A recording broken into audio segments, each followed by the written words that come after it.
Alright, we should be live. We're back. We're working on Toph, the first Metalbender. Here she is in case you need a reminder of how she works.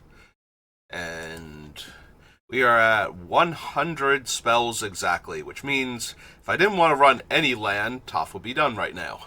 But I kind of need land in order to cast at least a few spells before we start doing other stuff, so I should probably cut like 40 more cards, make room for some lands. Maybe make Mox Opal a land officially, as far as the deck is concerned. We'll see when we get closer to being done. Alright. I'm keeping Soul Ring and Sword still. There's a chance Jester's Mask can still go. It's another one of the fun cards that you can do a lot with. Jester's Mask is a very political card if you want to play it, because you can just screw over somebody completely with the mask if you want to, and that's perfectly fine and one of the main functions of it. But you can also sculpt that player's hand so that they can deal with stuff both of you feel needs being dealt with. So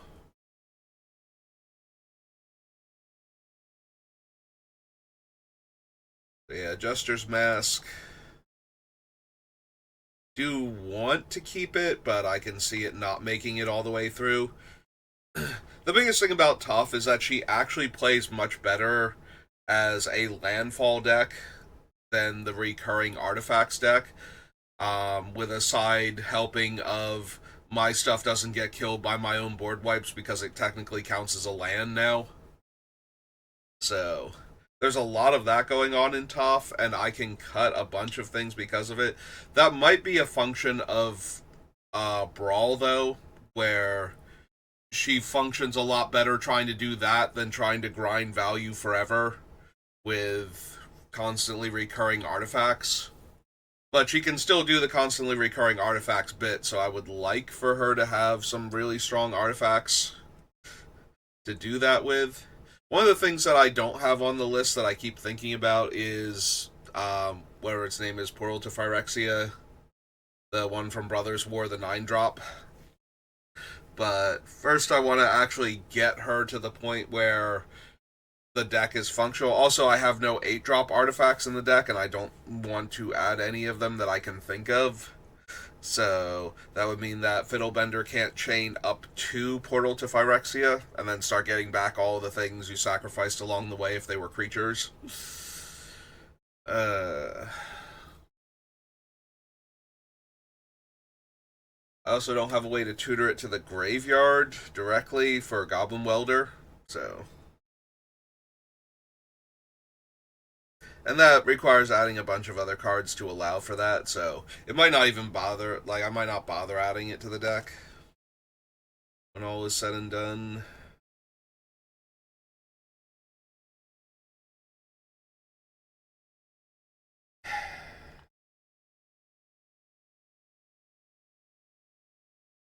I'm looking at, like, Junk Diver and Welder. I'm like, I probably have enough Graveyard Recursion that we can get rid of the 2-drop Mirror that we have on the list under actual Mirrodin, since we don't need Mirror Retriever. It's also possible I could get rid of Goblin Welder. So the upside to Goblin Welder is that we can use it to bring back something from our graveyard directly to play, and probably get back the thing that we're losing also, with almost no setup. So it would be very easy, for example, to pull back a Mindslaver while getting to keep whatever artifact we were ostensibly sacrificing to bring it back, and then activating the Mindslaver again. Although, if we're doing things like that, then we probably could have just, like, at that point, somebody has killed the thing in response to an earthbending trigger to stop me from getting it back again. So, or to prevent me from getting it back in the first place. So, at that point, that's what Goblin Welder is doing. It's not that we have started doing the thing and now we're going to sacrifice one of our artifacts to bring the other thing back if we're in that scenario. We probably could have just gotten the first thing back in the first place, so this is one of those somebody else has interfered and now we have to get it back type of things. But we probably get to keep the thing that we're exchanging for it also in that situation, so that's neat. Yeah, it's not like we're going to keep doing this every turn. It's more like, oh, hey, somebody ruined our plans, but that's okay. We can unruin them and get back the thing that we're using in the process.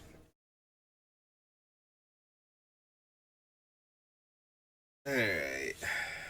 Could be Metalworker, but we do have enough artifacts in the deck, and this thing provides such a huge boost of mana.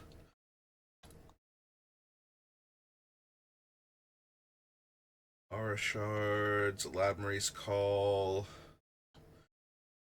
Could be Aggravated Assault. Infinite mana is nice, but we don't necessarily have a lot to do with infinite mana. The infinite combat steps is actually more relevant a lot of the time. All I need is one indestructible creature attacking constantly, and for the opponents to not have one indestructible creature or similar, and we'll get there eventually.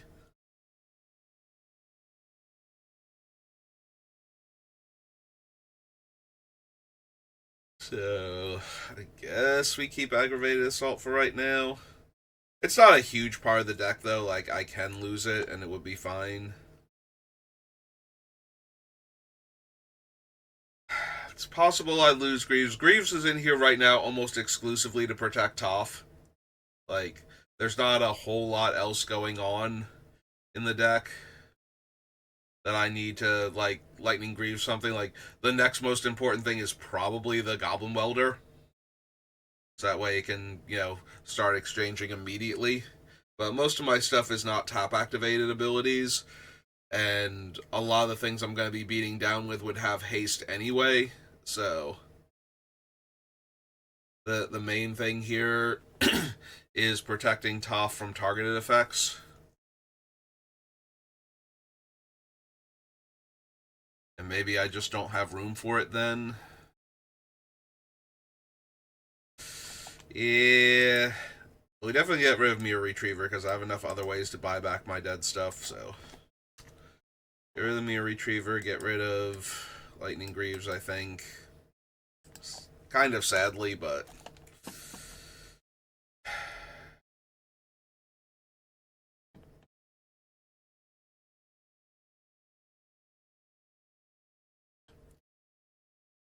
Bound Ravager stays, Clan Ironworks. We could lose Kiki. He's just more value on top of what we're already doing. So maybe we don't need him.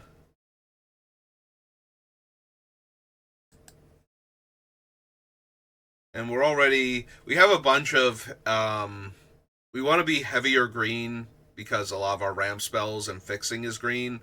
And then after that, we have like the quad white revive everything, like revive all my dead artifacts card. So a triple red card also. Like the mana base is fine. Like I have fetches, I have so many different dual lands and the tri land and whatnot, so it's not like we are hurting for fixing, but we are stretching the mana requirements of the deck pretty thin with base green, quad white, triple red at times.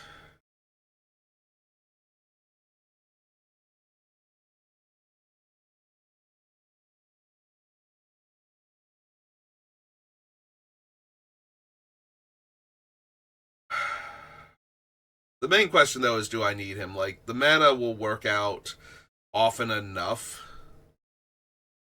with what we have that Kiki is still viable. It's, do I actually need him? And I'm starting to feel like the answer is no. Mostly because I don't have room for him. Like,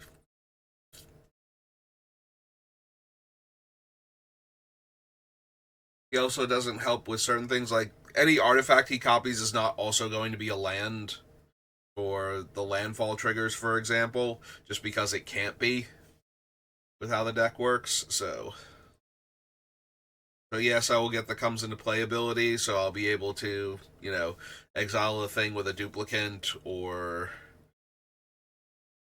um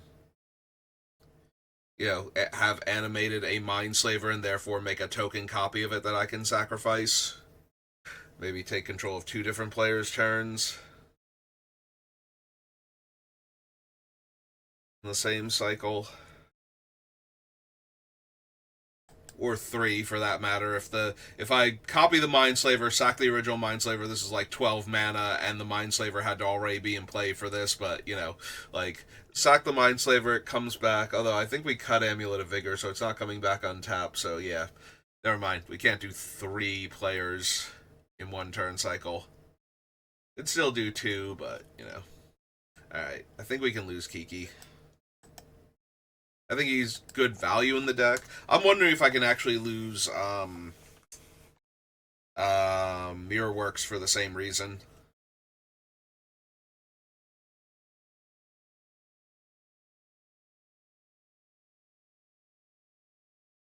Like, it's not going to trigger a bunch of the other stuff.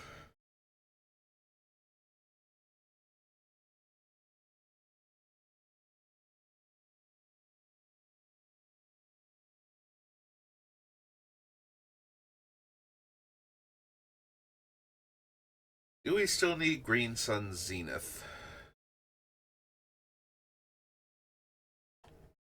Alright. Legitimately, I think I can get rid of Mirror Works for the same reason I'm getting rid of Kiki. It gives me extra value from certain things, but it doesn't give me the full value from them. So, I can probably afford to cut it. Alright, what can I tutor for with Green Sun Zenith besides the earthbending creatures? Because I think that's the main reason it's on here, and while they are helpful, they are not the be-all, end-all of the deck.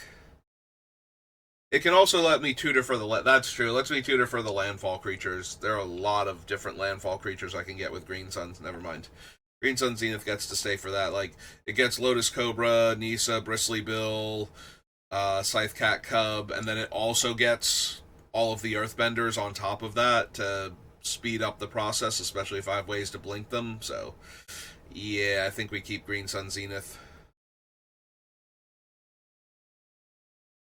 It's early. My brain didn't work for a second there, but I figured it out. Definitely keep Ugin's Nexus. I'm keeping my fancy Time Walk loop. I'm gonna keep one infinite combo. It's going to be this one because this one is the most fun to me. It's just like, oh, by the way, I just won. I have infinite turns now. I will eventually cobble together a win.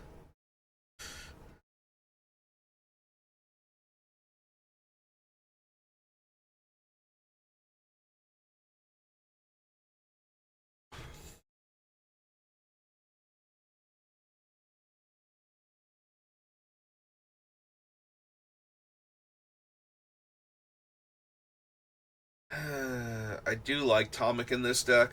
We might have to cut him just for space reasons, but I would prefer to keep him. I went through a lot of trouble to figure out if Oswald had a chain in the deck. Do we actually need him, though? The upside to him is that I can Earthbend onto one of my artifacts and then sacrifice it to him to go tutor the next one in the chain and then get that artifact back and still, have it in play for its function.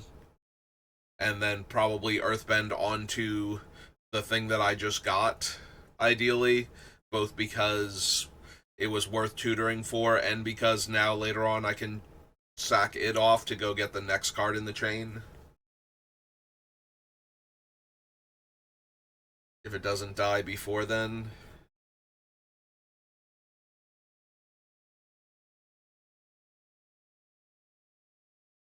I wonder if I ditch Teleportation Circle and just rely on the Nahiri's Resolve.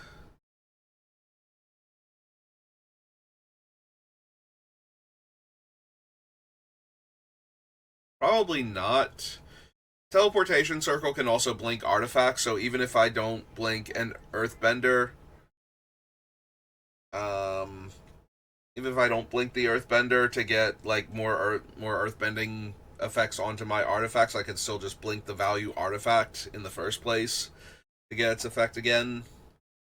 So any artifact with a good comes into playability and just keep getting blinked. I do like Brilliant Restoration as a things have gone horribly wrong, so let's fix it. And I always like to have at least one repeatable Graveyard Hate card, so Lion Sash stays in. It's possible I don't need Haywire Might with some of the other things I have going on. Like, on Arena for Brawl, Haywire Might is really strong as, like, my Artifact and Enchantment Hate, but in paper I have access to Aura Shards, so all of my artifacts, or I'm sorry, all of my creatures can now deal with problematic artifacts and enchantments and aren't limited to non-creature. This does exile, which is nice, but we're probably okay. I do like being able to exile problematic artifacts and enchantments. Maybe I don't need intervention then because I have Aura Shards. The downside to that is opposing Elish Norns and similar cards, Torpor Orb and whatnot, can stop me from getting to kill artifacts and enchantments. Then I need a very specific card, which would probably be Haywire Might to get rid of the if it's like Torpor Orb or something, or to get rid of the artifact or enchantment anyway, and then like Swords and Path and whatnot to kill Elish Norn. Yeah, I might want to keep the Haywire Might because it exiles, but I should probably get rid of the Heliod's Intervention. We have Aura Shards, we have things like Beast Within and Unexplained Absence or whatever. So Heliod's Intervention can probably go. It was back up here. Right.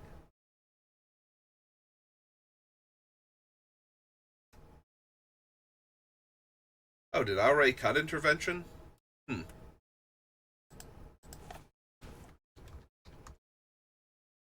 Yeah, okay. Already cut Intervention.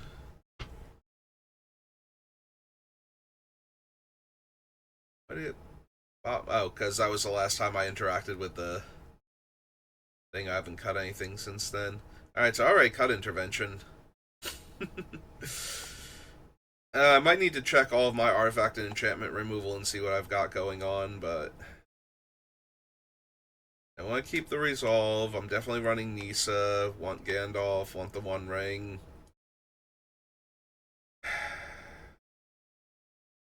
Could be the Smithy. I think the Smithy is strong enough, though, to keep running. Like, I would already be a tiny bit interested in, like, something that makes the construct tokens, you know, Urza/Karn style construct tokens, and this is one that's actually in my color grouping, and it counts creatures too for good measure, so. And it's something that I can recur or blink or anything, and it would be fine, so.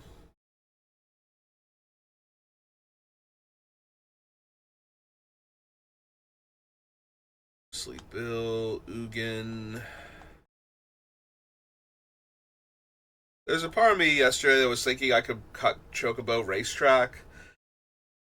The Racetrack might be better in Brawl, but I still think it's decent for Commander as a go wide when I can't, you know, break through somebody's defenses.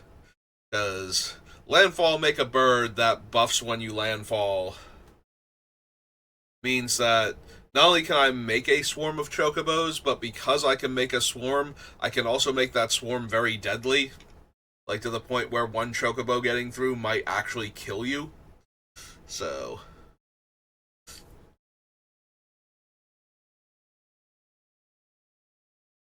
I think I would like to keep Racetrack. Although I'd like to keep a lot of things at this point. Almost everything on the list is nearly impossible to cut, so We are at that point where I want everything that's left on the list, so, what do I cut now? Oh, that's true. I don't think I have Earthbender's Ascension on the ramp package. Maybe I can cut um, rampant growth style effects for Ascension.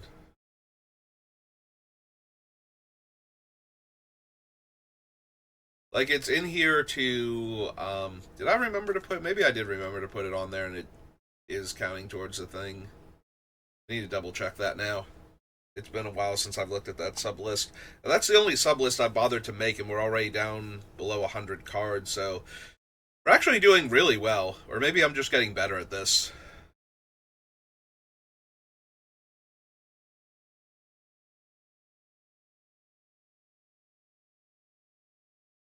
Yeah, it might still be Toph Greatest Earthbender. The double strike is really nice, though. It enables a few more attacks that I wouldn't normally have. Pure Recruiter still gets almost everything. Perilous Vault, Meteor Golem, Mossborn Hydra. The Hydra is one of the arguments for Lightning Greaves, because we can get that thing huge almost immediately. Let's see, if I didn't need Heliod's Intervention, maybe I don't need Force of Vigor either. We'll have to check, though. I want to actually look at my Artifact and Enchantment removal first.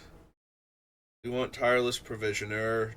If I didn't cut Tracker already, because Tracker was on my short list for cutting cards before, we can probably cut him, but we definitely cannot cut Provisioner. It's way too much mana, and then life gain later on if we need it.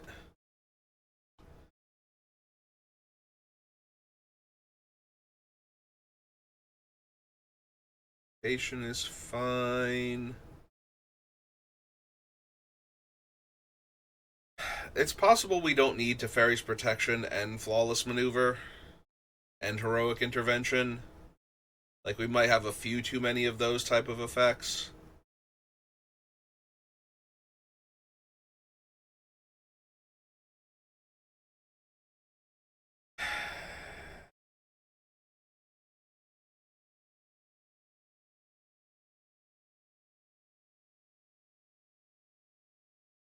I'm looking at Tributary Instructor again. I keep considering cutting this card.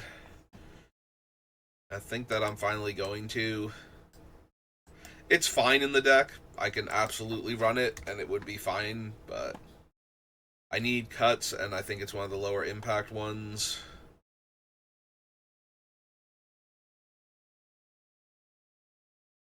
Maybe Excise the Imperfect goes. We have Beast Within, we have Stroke of Midnight, and we have Haywire Might to exile artifacts and enchantments, and this way we're not potentially giving out a huge creature. Although a lot of the times if I'm giving out a huge token, it was still worth getting rid of the thing in the first place. It's just, maybe, if I'm getting rid of like a Blightsteel Colossus or a Darksteel Reactor, not Reactor, Forge, the indestructible, all your other things are problematic, or anything along those lines. If I'm getting rid of like Avacyn, the fact that the opponent has a giant body left behind is probably still better for me.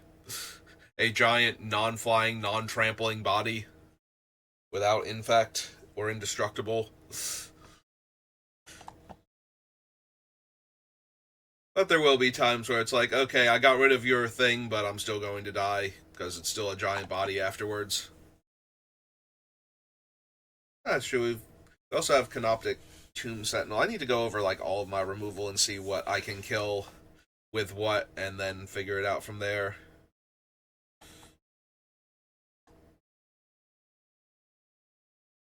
Still thinking about getting rid of Surge Conductor, but continue thinking about it. Preston is still strong.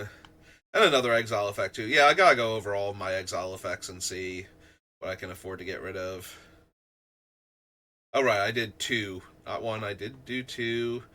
And nope, I do not have Earthbender's Ascension in my ramping section. So 1, 2, 3, 4, 5, 6 cards off the list.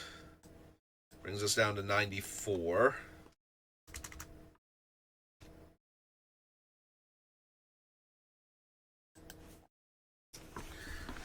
Alright, so let's go grab Ascension.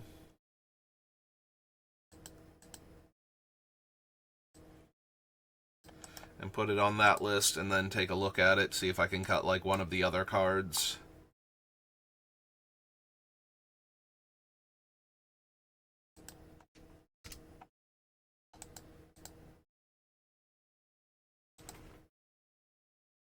We did also put Metalworker down here,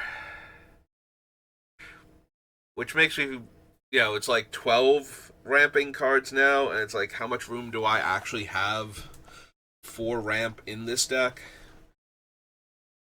Now, the Mox Opal might become a land. I keep saying that because it's got a real chance of happening, like, just to make the deck work a little bit better. Yeah. Like, most of the time, it's going to function as a land in the deck. Obviously, in the early game, it's like one of those, like, do I count, like, a Gaia's Cradle or a, Sarah Sanctum as a land when you can't make mana with it in the first couple turns of the game sometimes? And the answer is probably still yes, and therefore the Mox Opal can probably count as a land because of that. Which, if I cut one more card, would get me back down to 10 ramping spells. So it's probably 3 visits, because that's the more, like, financially expensive one.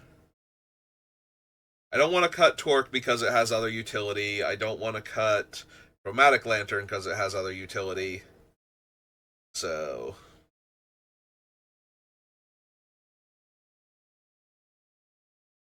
the other option is to actually cut Metalworker because it's a very expensive card money-wise, and Metalworker is one of those cards where if you get him down early, he can ramp you a lot.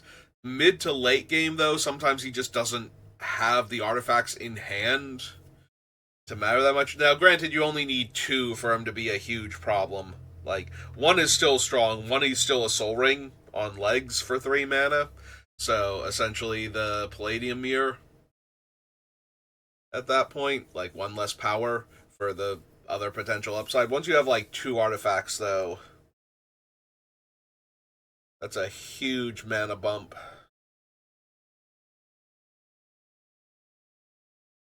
And this is definitely a deck that can have 2+ artifacts in hand if it's drawn any amount of cards. Even if I've been playing like all of my stuff, like if I can draw a card or 2, I probably have at least 1 artifact and probably 2 in hand. If I needed him to make mana in the first place.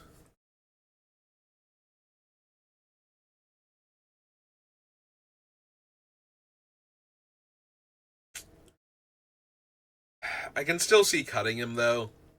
Metalworker is one of those cards that in the right deck it's very strong, but it needs kind of a very specific deck. And we already have, like, I already have Mishra's Workshop on the list as one of my lands, so. But then again, the Workshop makes the Metalworker that much better. If I can turn 1 Metalworker, and that gives me, like, a higher percentage chance to do that. Like, turn 1 or turn 2 Metalworker is kind of where it's at.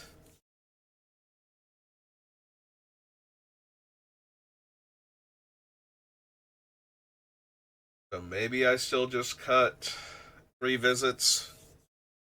And if you don't have Metalworker, by all means, put the 3 visits back in. I know they're a lot cheaper because they've shown up in a couple of Commander decks than they used to be. But 3 visits is still... I'm pretty sure it's still like $10 or something. I don't know, I could be wrong about that. 3 visits, how much are you?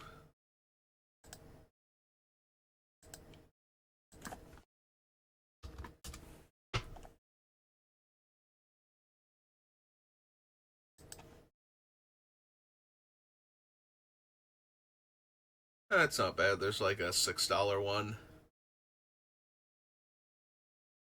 Okay, so yeah, 3 visits is still reasonable.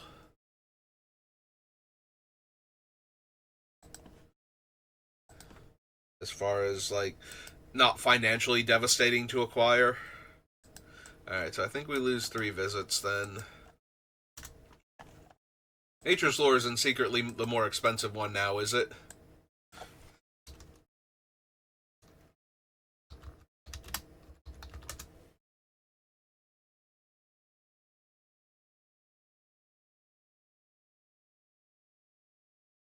Alright, so there are obviously expensive versions of it, but it is still the cheaper one. Okay.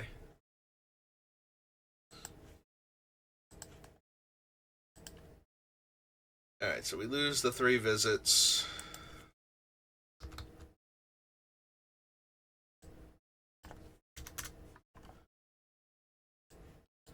Brings us down to 93.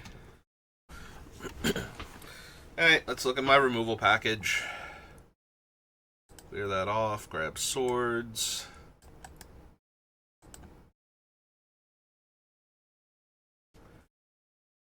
My spot removal package, because I already have a board wipe section. So.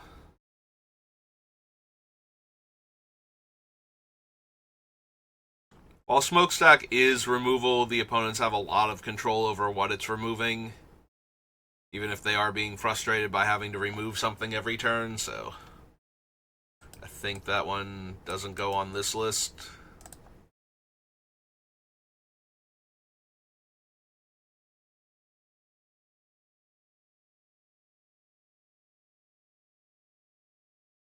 Path to Exile. I'm this far in and I don't have what's its name, which means I skipped over it. Aura Shards. Yep. Good job, me. I'll be okay. Didn't miss anybody else, right? I just casually glossed over Aura Shards there.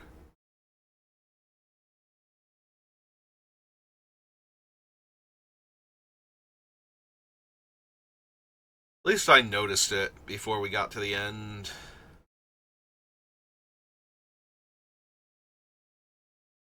Oxopole, Green Suns, Spine is a targeted removal spell.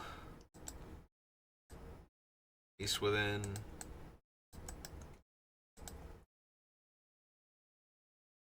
Cavern, Chromatic, Courser, Nexus, Omnath. No. The board wipe. No. No. Nope. Haywire Might, yes.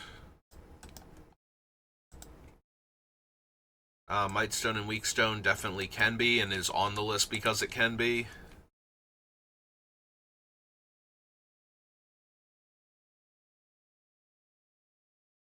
No, yes to Stroke of Midnight.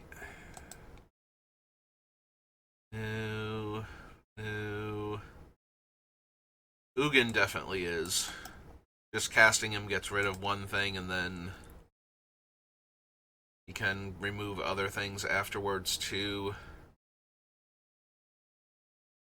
Weapons manufacturing is in a very roundabout way, but it's also just part of the. I'm gonna make a ton of artifacts, so I'm gonna make a ton of these tokens too, and then be able to kill somebody because I can make a ton of artifacts. Because that probably means I have a sacrifice outlet at that point.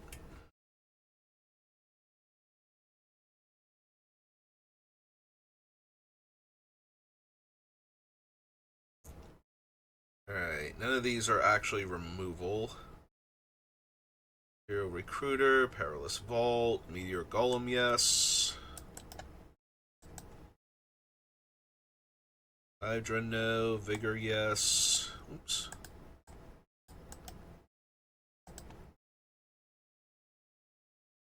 No. Mutation, yes. It's 13.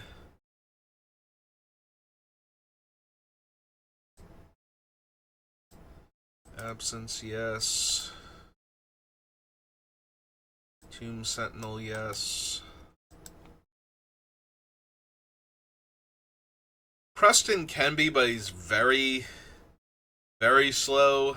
Like, by the time he can kill anything...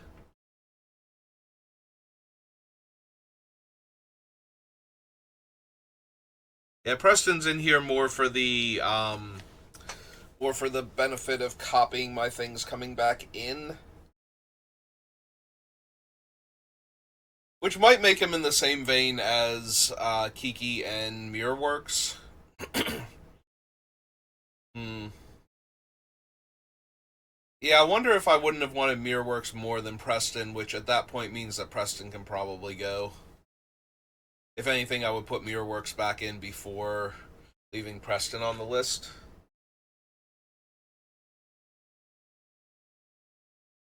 Hanako. Hello. Yep. Yeah, this is how I used to build Commander decks, and so when I started streaming, it's still how I build Commander decks.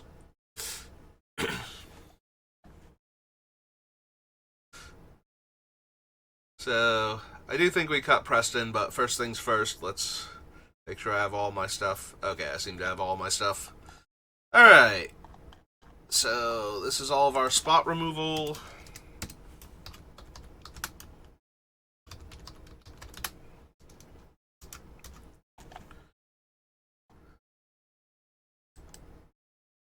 Alright, swords, and duplicant, and path. Then we put our shards up here where it goes. Spine, East Within, Haywire Might, Mightstone, Weakstone, Stroke of Midnight, Ugin, Meteor Golem, Force of Vigor, Mutation, Absence, and the Tomb Sentinel.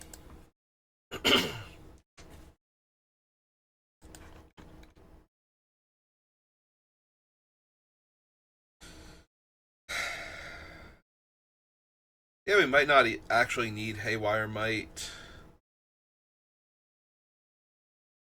Like, Ugin does exile, Tomb Sentinel exiles.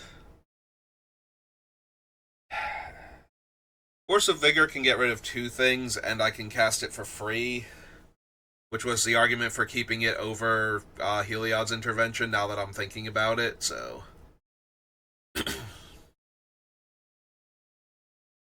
Absence can exile. Yeah, maybe we do lose Haywire Might then. We have enough catch-all things and enough specific hate for artifacts and enchantments that I don't think we need it. Alright, so let's grab Preston, because we don't need him. And then go grab Haywire Might off the list and cut both of them.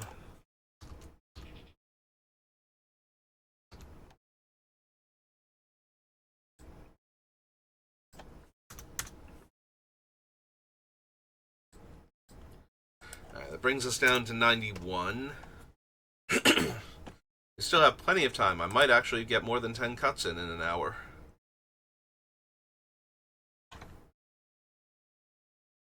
Alright.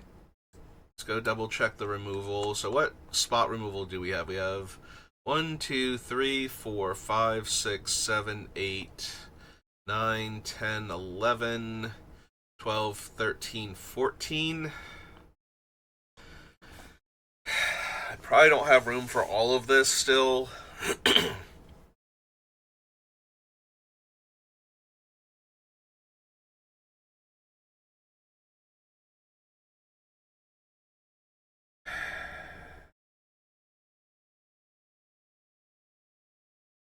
Okay, if I don't have room for all of it...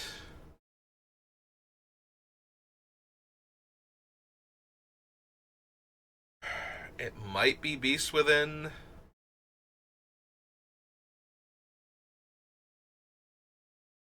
Or Stroke of Midnight. That's true. Most of my removal is already in white. So... especially like creature removal and whatnot. So Beast Within being a green spell might actually help a tiny bit. If, let's say, I haven't been able to grab enough white mana over the course of a game, like not having to have white for swords and path and Stroke of Midnight. And Beast Within can kill a land too, so when that's relevant. And the 3/3 is not a huge difference over the 1/1 in Commander, so. Yeah, I could see that as the argument for not only cutting Stroke of Midnight, but also keeping it Beast Within over, like Generous Gift or something. That gives me the option to destroy problematic utility lands. And then, too, we're also not counting, since I didn't do any of the lands that fit into this category, we're not counting Boseiju here, so.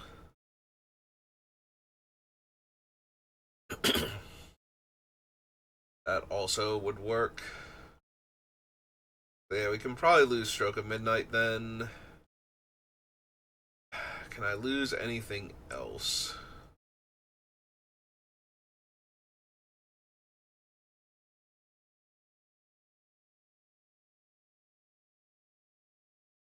I could technically lose Mutation. Mutation is one of those cards, like, I almost never run it, but I do understand the reason behind running it, because you cannot get rid of some commanders by just killing them effectively. Like, there are ones that, A, just ignore commander attacks entirely, like Yuriko and Deveri, I think his name is, the bird tactician. And then there are ones where it's like, no, please kill High Bay so I can recast him and get another shrine into play. So, Mutation definitely has its utility that none of my other removal spells do.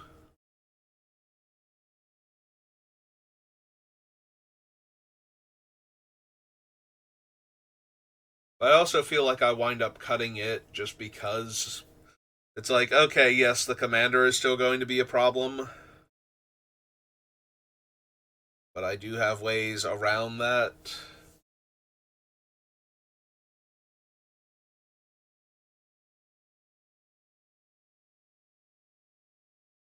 Alpha Rael, Dreaming Acolyte. Problem is there's two Alpha Raels, so my brain is not.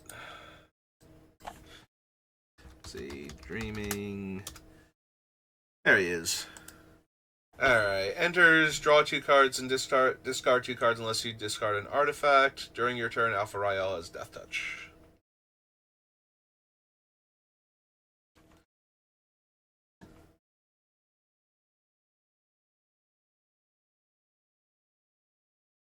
Okay.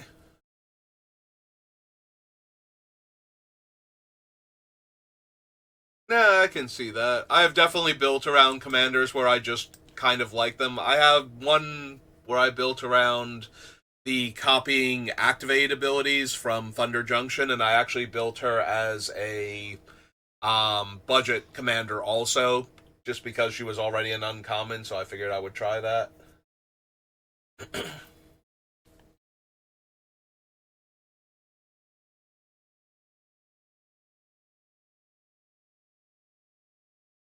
Yep, sounds good.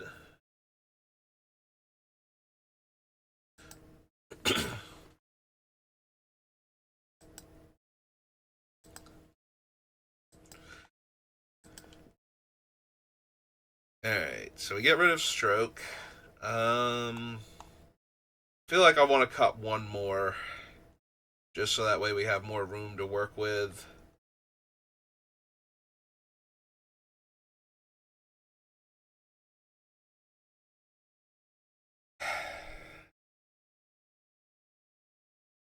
Is it Spine?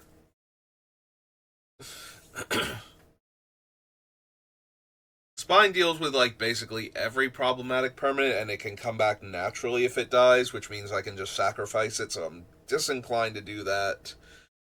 Meteor Golem's a lot easier to blink, though, and is already an artifact creature for some of the other cards that care. Alright, I don't think I want to get rid of either of the 7-drops.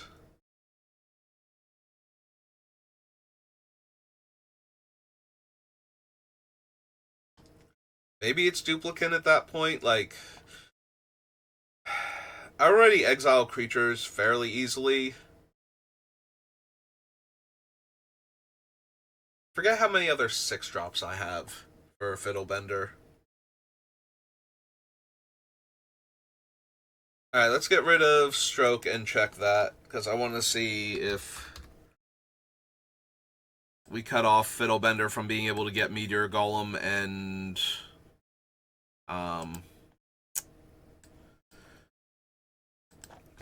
Spine and whatnot if we lose the... Actually, here. Since it will just be a 6-drop artifact. So we have Duplicate, we have Mindslaver, which... kind of disinclined to sacrifice that, but if I need to, I can. Gladiolus. It is literally Duplicate and Mindslaver.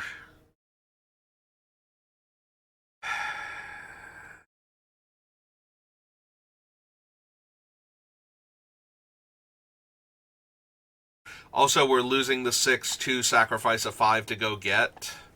Like, then we can only get Mindslaver. Okay.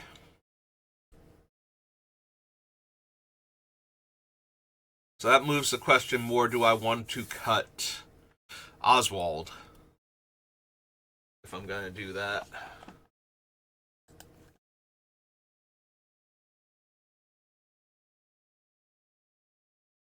Like, if I cut the Duplicate, Oswald starts to lose a lot of his value, because then we can't chain him all the way up to the top of our curve. And being able to get Meteor Golem and Spine of Ishtar is actually super helpful for him. We also then go down to, like, 3 easy sacrifice outlets. Kark Clan, Zoran Orb, and Arcbound.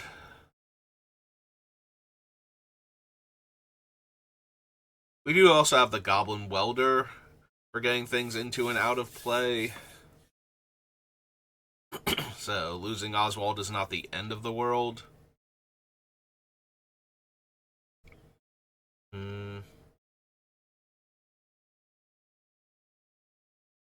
Ooh, that's true. I don't have Sylvan Safekeeper in the deck. I completely forgot about Ollie.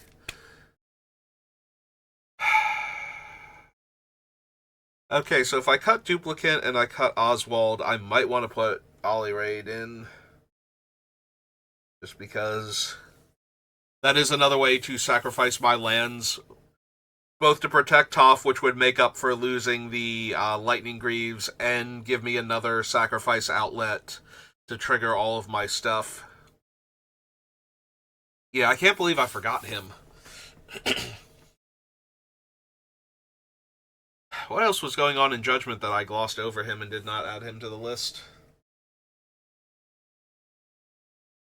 Can't imagine it was anything good. I must have just completely, like, brain farted on him. Which is not something you want to do to a world champion and Hall of Famer. It's very rude. Alright, so if I did get rid of Duplicate, because I don't think I need it with all of the other removal, then that makes Oswald a lot worse, so we can cut him, but that also means I want to add Ollie in.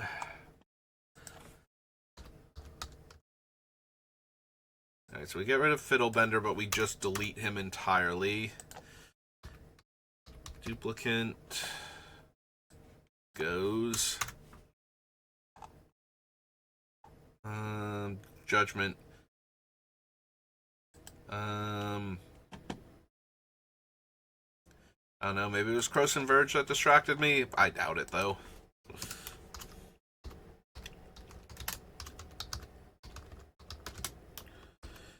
This green. He is an elf, right? He's like one of the few that is not a human.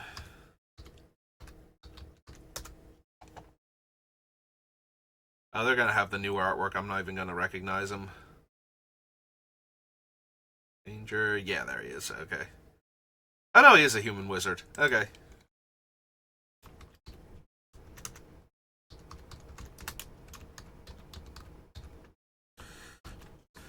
So what then? It's just the construct, the fairy, and merfolk are the only world champions that aren't humans on their cards.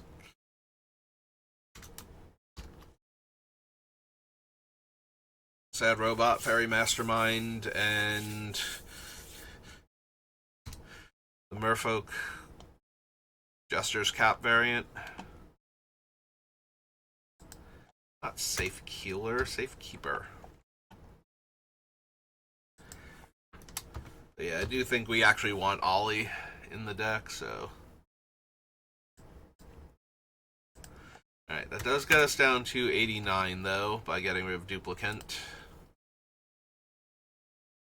Alright, so we're at the 50-minute mark and a little bit past it, so we made good progress. I think we call it there, though, and we'll pick back up next time. We got rid of, what, 11 cards off the list? Which is really good for me when we get down this low. Thank you for the follow. I'll be back on later doing, we'll do some avatar drafts. And we'll see what else I want to do from there. But thank you for watching, and I will see you next time. Have a good rest of your day.